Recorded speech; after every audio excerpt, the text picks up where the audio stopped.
The asteroid chosen for the battle floated in empty space between Earth and the Kilvari fleet. It had been hollowed out and fitted with artificial gravity generators and atmosphere processors. The circular fighting arena was 100 meters, across with metal walls and a transparent dome overhead. Stars shone through the dome like tiny diamonds against the black of space. Millions of beings across the galaxy watched as transport ships approached the asteroid from both sides. The human ship was small and simple compared to the massive Kilvari vessel that looked like a floating fortress. Every species that had ever heard of the Kilvari Empire was tuning in to see what would happen when their greatest warrior faced a single human. Inside, the human transport Park Curie sat quietly checking her plasma cutter for the 10th time. The weapon looked like an oversized welding torch with a bright blue cutting beam. She wore simple combat armor that allowed her to move freely. Her face showed no fear, only the calm concentration of someone preparing to do a difficult job. Dr. Choi sat beside her, reviewing the final analysis. We studied the arena layout and found something interesting. The artificial gravity is set to Earth, normal, which means it will be heavier than what the Kilvari are used to. This might slow down their champion slightly. Park nodded. The heavier gravity will not bother me. I have worked in high-gravity conditions on mining platforms for years. What about the air mixture standard Earth atmosphere? Dr. Choi replied. The oxygen level is higher than their homeworld. This should give you a small advantage in a long fight if you can make it. Last General Lee spoke from the communication screen. One more time. Sergeant, your job is not to win quickly. Your job is to survive as long as possible and look for opportunities. The longer the fight goes, the better your chances become. Park understood the strategy perfectly.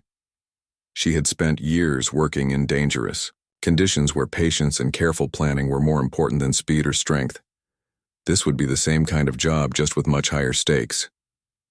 The transport docked with the asteroid and Park walked through the airlock into the arena. The space was larger than it looked in the pictures, with bright lights overhead and cameras positioned around the walls. The metal floor had a rough texture that would provide good traction for movement. From the opposite airlock came the Kilvari. Champion Zethron. Park had seen pictures, but seeing him in person was different. He stood nearly 9 feet tall with dark green scales covering his entire body. His arms were as thick as her waist, and his claws looked like they could tear through steel. His yellow eyes glowed as he studied his small human opponent. The alien warrior carried an energy blade that hummed with power. The weapon was 5 feet long and glowed with white-hot energy. Park could feel the heat from it even across the arena. Zethron moved with the fluid grace of a natural predator, his muscles rippling under his armored hide. Supreme Commander Vexthar's voice echoed through the arena speakers. The rules are simple. Fight until one warrior surrenders or cannot continue. Each fighter may use their chosen weapon. No outside assistance is allowed. Begin when ready. Zethron let out a roar that shook the walls of the arena. He raised his energy blade over his head and charged forward, his massive feet pounding against the metal floor. Park watched him approach and waited until the last possible second before rolling to her left. The alien's blade crashed into the floor where she had been standing, cutting a deep groove in the metal. The force of the impact sent sparks flying through the air. Park came up from her roll and fired her plasma cutter at Zethron's right shoulder. The blue beam struck his armor, but did not penetrate. The Kilvari warrior spun around faster than Park expected and swung his blade in a wide arc. She ducked under the swing and moved backward, keeping her distance.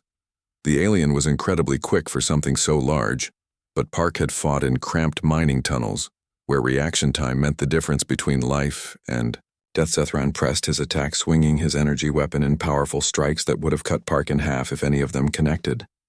She moved like water flowing around his attacks, always staying just out of reach. Her smaller size was an advantage in this kind of fight. The alien grew frustrated as his powerful strikes kept missing. He had never fought an opponent who moved like this. Most enemies tried to match his strength or speed, but this human seemed to be playing a completely different game.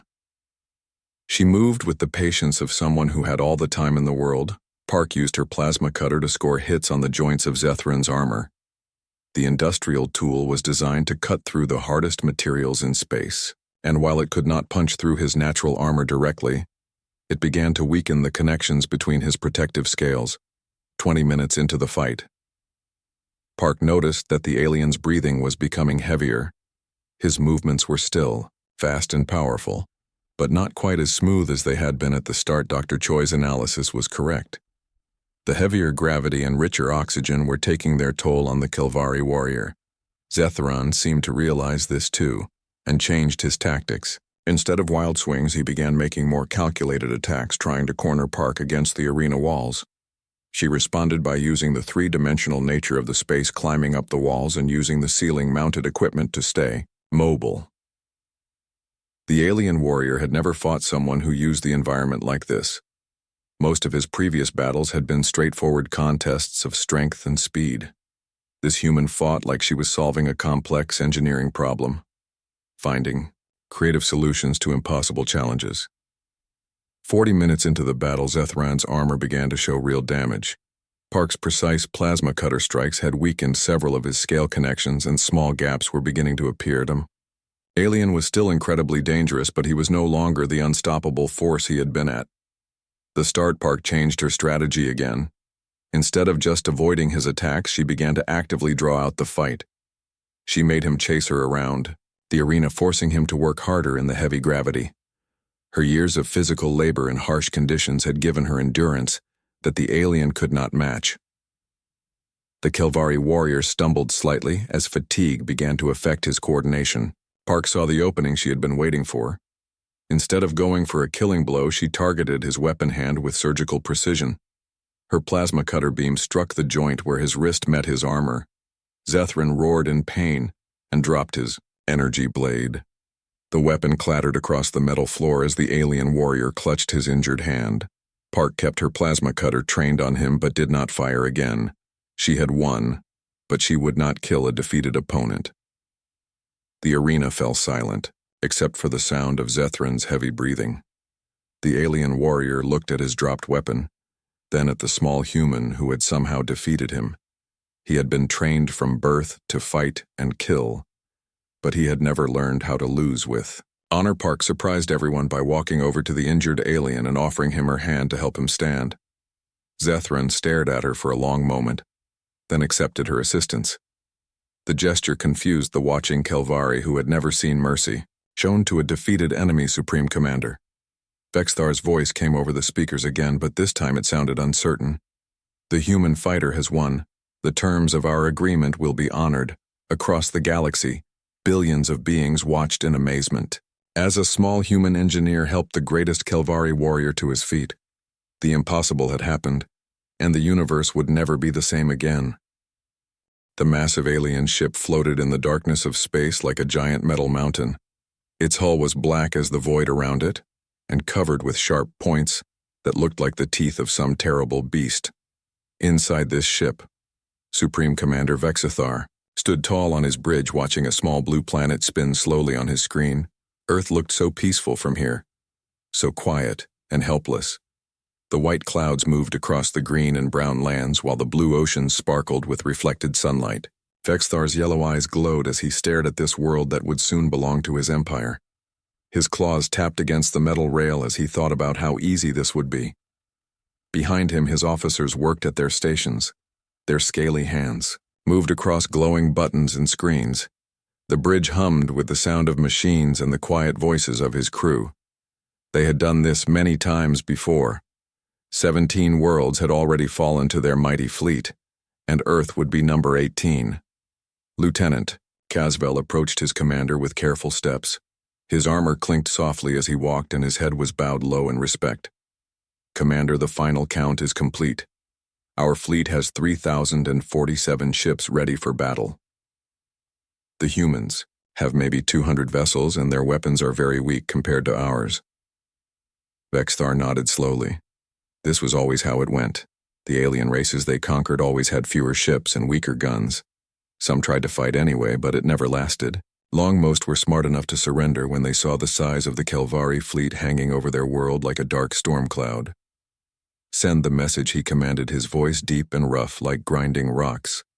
Tell them they have 72 hours to surrender completely. If they refuse, we will turn their cities to ash and their people to dust. Make sure they understand there is no other choice. Far below on Earth, Ambassador Kim Tae-ho sat in his office at the United Nations building in New York City. He was a tall man with gray hair and kind eyes, but today those eyes were filled with worry. His hands shook slightly as he reached for the communication device that had been silent for so long. The device suddenly came to life with a harsh, buzzing sound. A hologram appeared in the air, showing the face of Supreme Commander Vexithar. Kim had never seen anything like it before. The alien's face was covered in dark green scales, and his mouth was full of sharp teeth. His yellow eyes seemed to look right through Kim as if he was not even worth noticing. "People of Earth," the alien spoke, and his voice made Kim's skin crawl. "I am Supreme Commander Vexthar of the Kelvari Empire. Your world now stands in the path of our expansion. You have 72 hours to surrender your planet and all its people to our rule. If you accept, you will become slaves, but you will live. If you refuse, we will destroy every city, every town, and every person on your world." Kim felt his heart beating fast. In his chest, he looked around his office at the pictures on his walls, showing his family and his home country of Korea. He thought about his daughter, who was studying to become a doctor, and his son, who wanted to be a teacher. All of them might die in 3 days. The alien continued speaking. "Your weapons cannot hurt our ships, your armies cannot stop our soldiers. We have conquered 17 worlds before yours, and not one of them could resist us for even a single day. Choose wisely, humans. Surrender and live as our servants, or fight and die as fools. The choice is yours." The hologram disappeared, leaving Kim alone in his suddenly quiet office. He sat back in his chair and tried to think clearly. This was the worst news anyone on Earth had ever received. An alien empire with thousands of ships wanted to make all humans into slaves, and there seemed to be no way to stop them. Within an hour, emergency meetings started all around the world. President Park So-jin of the Korean Federation called her military advisors. General Lee Dong-woo gathered his best officers. Dr. Choi Min-ae left her laboratory to join the crisis meetings. Everyone who had any power or knowledge was asked to help find a solution. The main meeting happened in the big conference room at the UN building. Leaders from every major country appeared on screens around the room. Some were angry and wanted to fight. Some were scared and thought surrender might save lives. Others just looked confused and helpless. "Have run every computer simulation possible." General Lee said, his voice tired and sad. "Our combined fleets have maybe 200 ships that can fight in space. Their fleet has over 3,000. Our weapons are like throwing rocks at a tank. There is no way we can win a direct battle." President Park spoke from her screen in Seoul. "What about our ground forces? If they try to invade, can we make them pay a heavy price for every city, doctor?" Choi shook her head sadly. "I have studied the data they sent us about their species. They are much stronger than humans, and their personal armor can stop most of our bullets. Their soldiers are trained from birth to fight and kill. They could probably defeat our best armies with just a fraction of their forces." The room fell quiet as everyone realized how hopeless their situation was. Some leaders started talking about surrender terms. Others argued that dying free was better than living as slaves. The clock on the wall seemed to tick louder and louder as the hours passed. Ambassador Kim sat quietly through most of the debate. He listened to every argument and studied every report that came in. He thought about his career as a diplomat and all the impossible situations he had helped solve over the years. There had to be something they could do, some way to change this terrible situation. As the meeting went on, Kim noticed something interesting. The aliens had given them 72 hours to decide. This was longer than they gave most worlds, according to the data. Why give humans more time? Was there something special about Earth, or was this just how they always did things? He also thought about the way the alien commander had spoken. The Supreme Commander seemed very proud and confident, like someone who had never lost a fight. Maybe that pride could be used against him somehow. Pride had been the downfall of many powerful people throughout history. Kim raised his hand to speak. The room became quiet as everyone looked at him. "I would like permission to respond to their ultimatum personally," he said. Several leaders started to object, but Kim continued. I am not talking about surrender. I have an idea that might change everything. It is dangerous, and it might not work, but it could be our only chance to avoid both slavery and death. President Park leaned forward on her screen. What kind of idea? Ambassador Kim looked around the room at all the worried faces. I want to challenge them. He said simply, not to a battle of ships or armies, but to something else. Something that might expose a weakness we have not considered yet. The room erupted in confused voices as everyone tried to understand what Kim meant. He held up his hand for silence and prepared to explain his desperate plan. The selection room in the Pentagon was filled with computer screens showing data about hundreds of soldiers from around the world.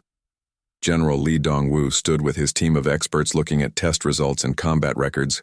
They had been working for 20 hours straight, trying to find the perfect champion to save humanity.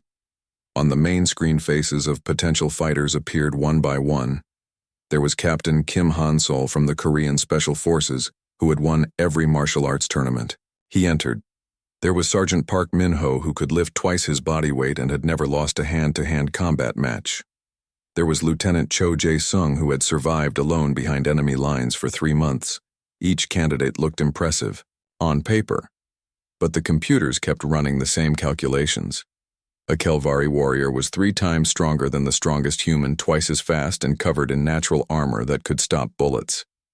The alien fighter would also be taller, with longer reach and razor-sharp claws that could cut through metal. Dr. Choi Min-ae sat at her workstation studying the biological data they had collected about the Kelvari species. She had been analyzing their physiology for days, looking for any weakness that could be exploited. The aliens seemed perfect for combat with no obvious flaws in their design. Commander Lee called out to his team. Any new results from the psychological evaluations? A young officer named Lieutenant Shin Bora looked up from her computer. Sir, the results are interesting. One candidate scored much higher than all the others on the Never Give Up test, but her physical scores are only average. Who is it? Lee asked, walking over to her station. Sergeant Park Kyu-ri from the Korean Space Marines Engineering Division. She is currently stationed on Europa mining asteroids. Her physical strength is good but not exceptional.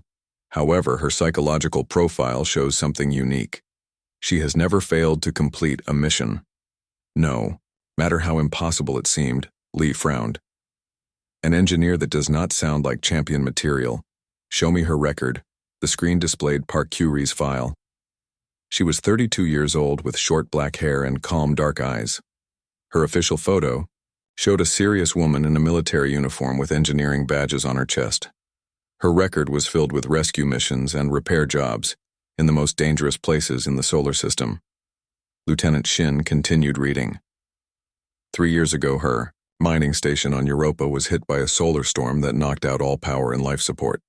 She was trapped alone for 3 weeks with no food and limited oxygen. She managed to repair the damaged systems using spare parts from mining equipment and survived until rescue arrived. Dr. Choi looked up from her work. That shows incredible resourcefulness, but can she fight? The lieutenant scrolled down. Last year, she led a rescue team through a radioactive asteroid field to save the crew of a damaged transport ship. The radiation was so intense that their equipment kept failing. She completed the mission even though her own suit was damaged, and she was receiving dangerous levels of exposure. General Lee studied the woman's face on the screen. She looks too ordinary to be our champion. We need someone who can match an alien super soldier in combat. But Dr. Choi was reading more of the file.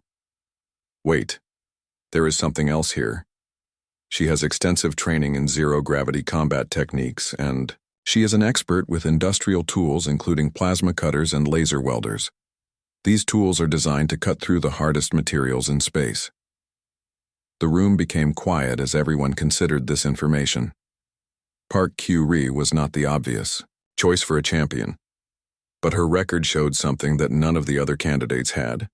She never gave up no matter what happened, and she knew how to use tools that could potentially damage even Kelvari armor. General Lee made the decision. Send a message to Europa. I want to speak with Sergeant Park immediately. 2 hours later, Park Kyu-ri appeared on the communication screen. She was floating in the zero gravity of her mining station, wearing a work suit covered in metal dust. Her face showed surprise and confusion when she learned why Earth Command was calling her. "General, sir, I think there has been some mistake," she said politely. "I am just an engineer. I fix things and mine asteroids. I am not a fighter like the people you need." For this mission, Lee explained the situation and told her about the computer analysis. "Your psychological profile shows that you never give up under any circumstances. We think that quality might be more important than raw physical strength." Park shook her head. "I appreciate the confidence, sir, but I have seen the data about these aliens. They are killing machines bred for war. I would not last 10 seconds against one of their warriors." Dr. Choi joined the conversation. "Sergeant, we have been studying the Kelvari biology. The aliens are incredibly strong, but they evolved on a world with lower gravity and less oxygen than Earth. Extended combat in our conditions might tire them faster than they expect." Also, General Lee added the challenge. "Rules allow each fighter to choose one weapon." "What weapon would you pick if you had to fight for your life?" Park thought for a moment. "A plasma cutter, sir. It is what I know best. I have used industrial cutters for 8 years, and I can hit a target the size of a coin from 50 meters away. They are designed to slice through starship hulls, so they should be able to damage alien armor." The selection committee looked at each other. This was not what they had expected. Their champion would be a mining engineer who wanted to fight with a construction tool. But something about Park Curie felt right. She had the one quality that could not be trained or taught: the absolute refusal to surrender. Lieutenant Shin spoke up. "Sir, the Kelvari have announced their champion. It is a warrior named Zethron. He stands 9 feet tall and has killed over 200 enemies in personal combat. He carries an energy blade that can cut through anything." Park's expression did not change when she heard this information. 9 feet tall. "Well, that just means he will be easier to hit with a plasma cutter," she said simply. "When do I need to be ready?" General Lee felt a spark of hope for the first time in days. This quiet engineer might actually have a chance.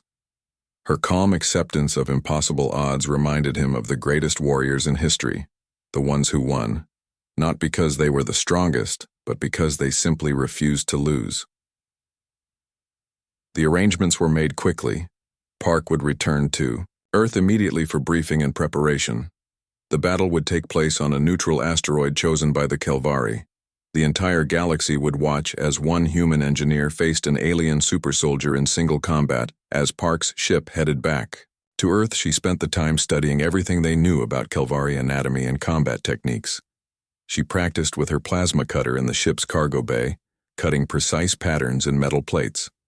Her movements were smooth and controlled, like someone who had spent years perfecting her craft. Dr. Choi sent her detailed analysis of the alien warrior.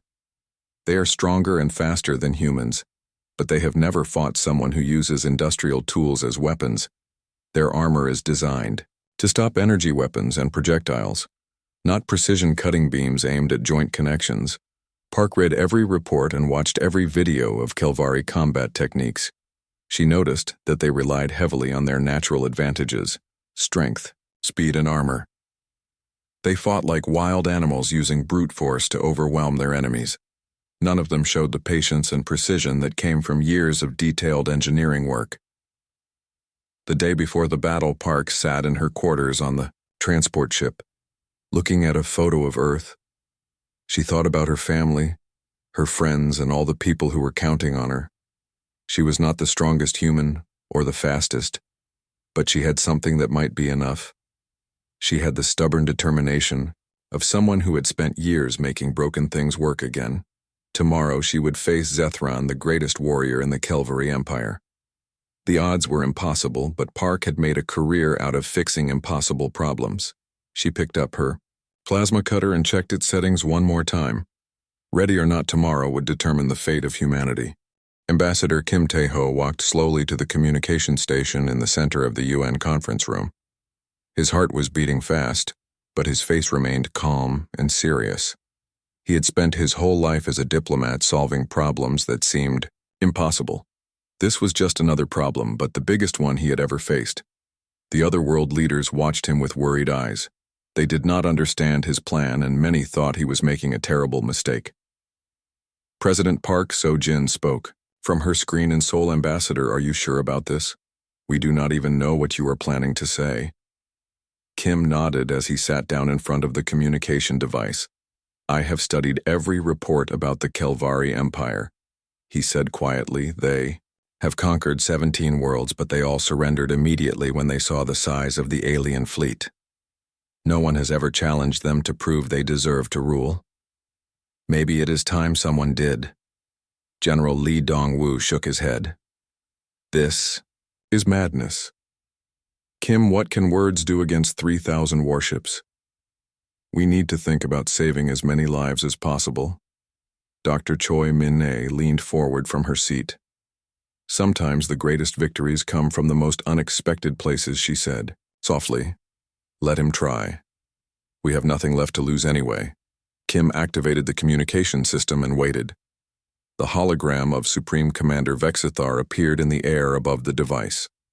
The alien leader looked exactly the same as before, with his yellow eyes and sharp teeth. But now he seemed slightly annoyed, as if he was wasting his time talking to weak humans. Have you made your decision? Human? The Supreme Commander asked, his voice full of boredom. I assume you are calling to surrender your pathetic world to the mighty Kelvari Empire. Kim looked directly into the alien's glowing eyes and spoke with a clear, strong voice. We reject your ultimatum, Supreme Commander Vexthar. The alien's expression changed from boredom to surprise, and then to anger. What did you say, human? Do you not understand the power of our fleet? We can destroy your entire world in a matter of hours. Kim continued speaking as if the alien had not interrupted. We reject your demand for surrender, but we offer you something else instead. A challenge that will prove once and for all which species deserves to rule.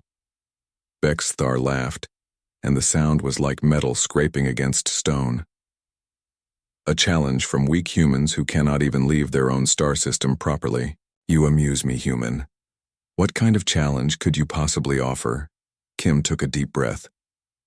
This was the moment that would decide everything. If you truly believe the Kelvari are superior to humans, then prove it. Send your best warrior to fight our best warrior in single combat. Winner takes all. If your champion wins, we surrender completely. If our champion wins, your fleet leaves our system forever and never returns. The alien commander stopped laughing. His yellow eyes narrowed as he stared at Kim through the hologram. Are you insane, human?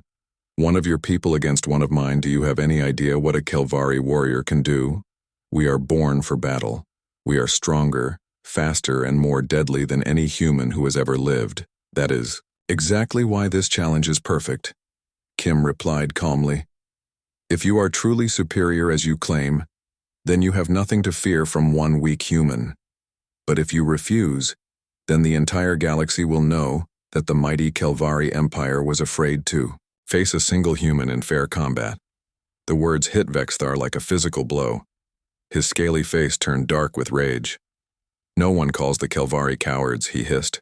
We fear nothing in this galaxy, least of all primitive humans. Then accept our challenge. Kim said simply. One warrior from each side fighting with weapons of their choice. The battle will be broadcast across the galaxy so everyone can see Kelvari strength in action. Unless, of course, you are not as confident as you pretend to be. Vexithar's claws scratched deep marks in the metal rail of his bridge. He turned to his officers, who were all watching this strange conversation with wide eyes. The Supreme Commander had never been challenged like this before. Every world they had conquered just gave up without a fight. Lieutenant Cazavel stepped forward carefully. Commander, this is obviously a trap. The humans must have some secret weapon or plan. Vexthar snarled. What secret weapon could they have? We have studied their technology for months. They have nothing that can threaten a Kelvari warrior. Our smallest soldier could tear apart 10 of their best fighters. But sir, another officer said, what if they have developed something new? Some kind of enhancement or artificial improvements. The Supreme Commander thought about this possibility, but his pride was too strong. He had built his reputation on Kelvari's superiority in combat. If he refused this challenge, word would spread to other worlds they planned to conquer. Future enemies might think the Kelvari were weak or afraid. Kim waited patiently while the aliens talked among themselves. He could see the conflict in Vexthar's eyes. The alien wanted to refuse, but his pride would not let him. The same pride that had made the Kelvari Empire strong was now being used against them. Finally, Vexthar turned back to the hologram. "Very well, human. We accept your foolish challenge. One of our greatest warriors will face your champion in single combat. When our fighter destroys yours, your world will surrender immediately and your people will serve us forever." Kim nodded. Agreement accepted. The battle will take place in 3 days on a neutral location of your choosing. Each fighter may bring one weapon of their choice. The combat continues until one surrenders or cannot continue. The alien commander smiled, showing all his sharp teeth. "This will be the shortest battle in galactic history. Human, your champion will be dead before he can even draw his weapon." The hologram disappeared, leaving the conference room in complete silence. Every world leader stared at Kim with expressions of shock and disbelief. They could not believe what had just happened. President Park was the first to speak. "What have you done, Kim? How can any human possibly defeat an alien super soldier?" General Lee stood up angrily. "This is suicide, Kim. You have just signed the death warrant for our entire species." But Dr. Choi looked thoughtful as she studied the data on her tablet. "Actually, this might be brilliant," she said slowly. "The Kelvari are overconfident. They think they know everything about human capabilities, but they have never actually fought us before." Kim turned to address the room. "I have bought us time and changed the rules of engagement. Instead of fighting 3,000 ships, we only need to defeat one warrior. It is still almost impossible, but almost impossible is better than completely impossible." The selection process began immediately. Military leaders from around the world started reviewing files of their best soldiers, special forces operators, martial arts champions, enhanced soldiers, and anyone else who might have a chance against an alien warrior. Computer systems analyzed combat records, psychological profiles, and physical capabilities. The numbers were not encouraging. Even the strongest human was much weaker than the average Kelvari warrior. But somewhere in all that data, there had to be someone who could find a way to win. As the hours passed, reports came in from around the world. The alien fleet remained in position beyond the moon, waiting for the challenge to begin. Meanwhile, on Earth, every scientist and military expert worked desperately to find some advantage they could give their champion. Kim sat in his office late that night looking out at the stars.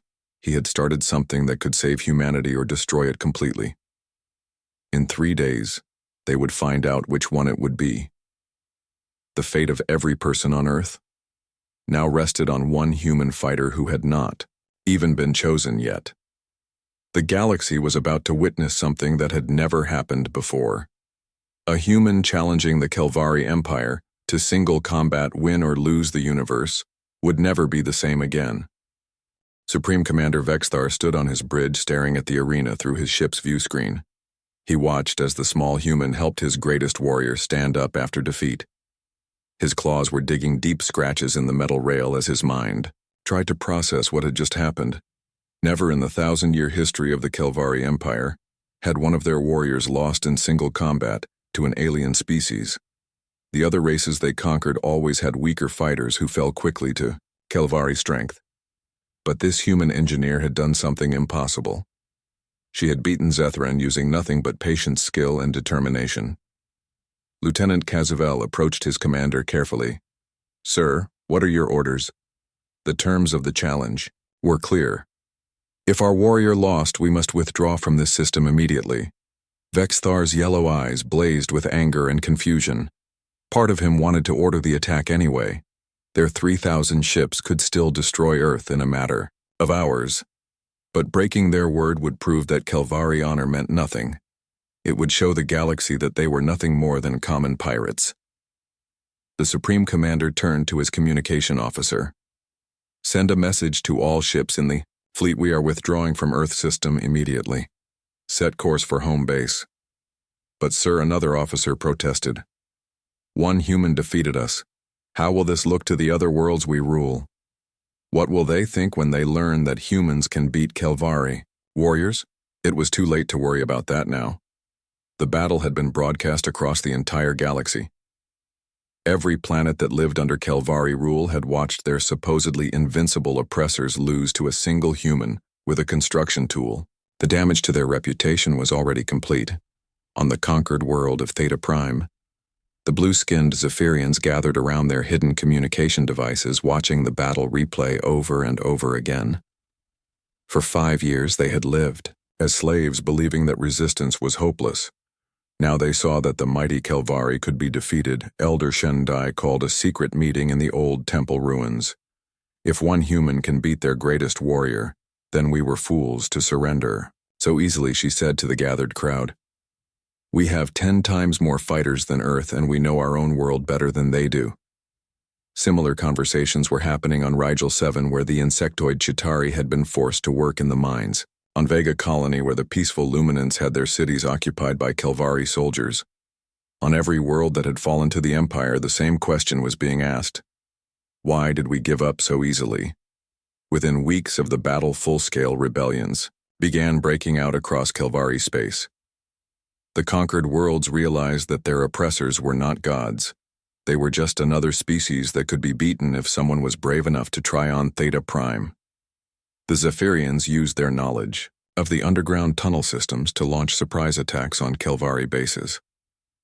On Rigel 7, the Chitauri turned their mining equipment into weapons just like the human champion had done. The Luminants used their advanced technology to jam Kelvari communications. Supreme Commander Vexthar found his empire crumbling faster than he had built it. His forces were spread too thin across 17 worlds, and every planet was now fighting back. The Kelvari had been masters of conquest, but they had never learned how to hold territory against determined resistance. Back on Earth, Ambassador Kim Taeho received reports from across the galaxy about the growing rebellion. His desperate gamble had worked better than he ever imagined. The challenge had not just saved Earth, it had sparked a galactic revolution against Tyranny Park. Curie returned to Earth as the hero who had changed the course of history. Parades were planned in her honor, and every government wanted to give her medals and awards. But she turned them all down, saying she was just a soldier who had done her job. I want to go back to work. She told General Lee when he offered her a promotion to Admiral.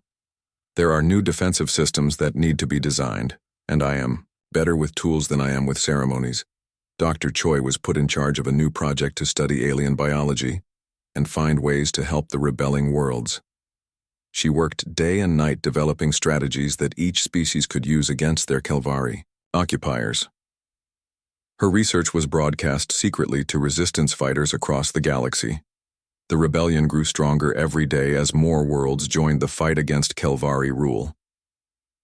The empire that had seemed unstoppable just months before was now fighting for its survival on multiple fronts.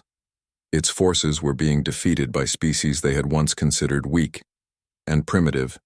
Supreme Commander Vexithar realized that his empire was doomed unless he tried something completely different. He had built his power on fear and violence, but the human victory had shown that there was another way. He made a decision that shocked his own officers. He opened a communication channel to Earth and requested to speak with Ambassador Kim Taeho. When Kim appeared on the hologram screen, Vexthar did something no Kelvari commander had ever done before. He asked for help. Human diplomat, you have proven that your species has wisdom. We lack. He said slowly, our empire is falling apart and our people are dying in battles across the galaxy. Perhaps it is time to try building something better than what we destroyed. Kim was surprised by this request, but he agreed to negotiate. The talks took place on a neutral space station with representatives from all the rebelling worlds. The discussions were difficult and sometimes angry, but slowly progress was made.